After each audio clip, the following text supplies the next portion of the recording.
Welcome back again to my English tutorial videos. Today I'm gonna discuss questions and how can we form any question in English. It is very easy, don't worry guys about it. So first of all, we should know that there are a number of question types in English. Yes or no questions, WH questions, tag questions, choice questions, embedded questions, and leading questions. So actually, let's start by the WH questions, which we use the most. I have many question words which mostly start by WH.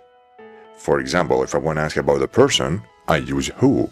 If I want to ask about place, I use where. But if I want to ask about reason, I use why. If I want to ask about time, I use when. And if I want to ask about manner, I use how. And if I want to ask about any idea or action or anything, I use what. About a choice, I use which. But how can we form a question using these words? Number 1. If you ask about the subject of the sentence, you should simply add the question word at the beginning and that's it. For example, James writes good poems, so if I want to ask about James, I say who writes poems. So who writes good poems? I add the WH word, the first who, then I add the verb writes, and then I add the object good poems. So no auxiliary here and nothing to do, just adding the WH at the first, just before the verb. Number 2. If you ask about the predicate of the sentence, which means the part of the sentence which contains the verb and gives information about the subject, here there are 3 options. Number 1. If there is a helping or auxiliary verb, just supersedes the main verb. For example, can, is, are, was, were, will, would, or should, or etc. Add the question word and invert the subject and the helping or the auxiliary verb, which means very, very easy. For example, he can speak Chinese, so I can say what he can speak. They are leaving tonight. When are they leaving? Number 2. If you ask about the predicate and there is no helping verb, I mean no auxiliary verb, and the verb is verb be, so here simply add the question word and invert the subject and the verb. For example, the play was interesting. So I can ask, how was the play?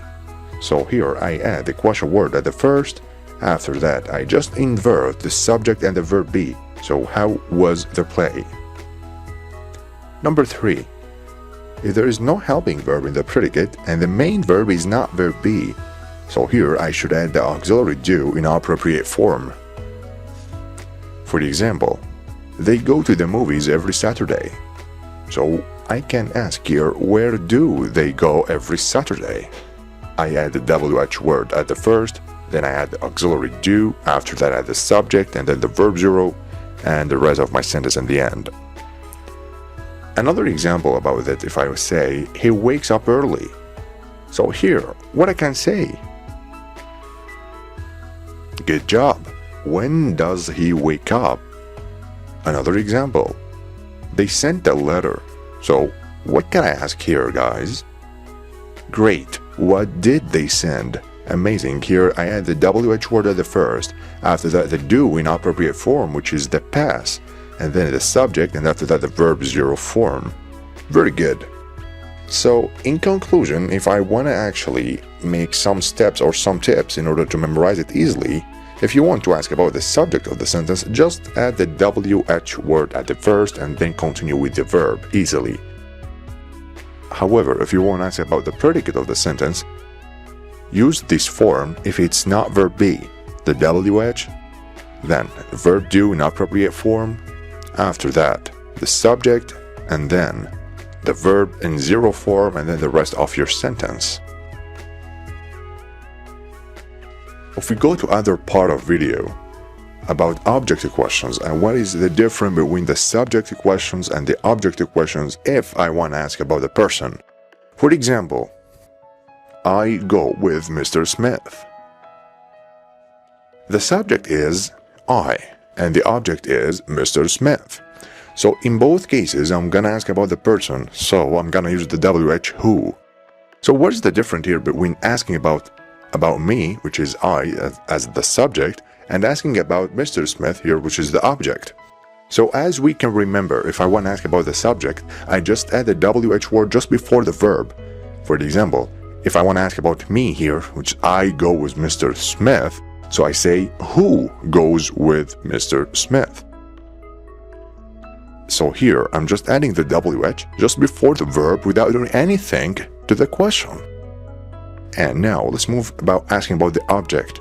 So here, I want to just ask a question, through which I can know who goes with me. So let's check. Here, my sentence is, I go with Mr. Smith. So Mr. Smith here is, let's say here, is the target. I want to ask about Mr. Smith. Since Mr. Smith is a person, so I'm gonna use who at the first. Okay, it's not a subject, so I'm gonna add the auxiliary. So here, who, do, where is the subject? The subject is I, which is I'm asking about you. So who do you go with? And that's it. So if I ask, who do you go with? You answer me by, I go with Mr. Smith. That's very easy, by the way. So in conclusion, when you want to ask about the subject, just add the question word at the beginning and use the form, the WH, the verb, and the rest. But make sure to treat the verb as a singular form. However, if you want to ask about the object, just use the usual form of WH questions. For example, who do you go with, who do you eat with, etc. Thank you very much, guys, for listening. Don't hesitate to ask me whatever you want. Maybe you can write a comment here or on the group on Facebook or my account. Best luck!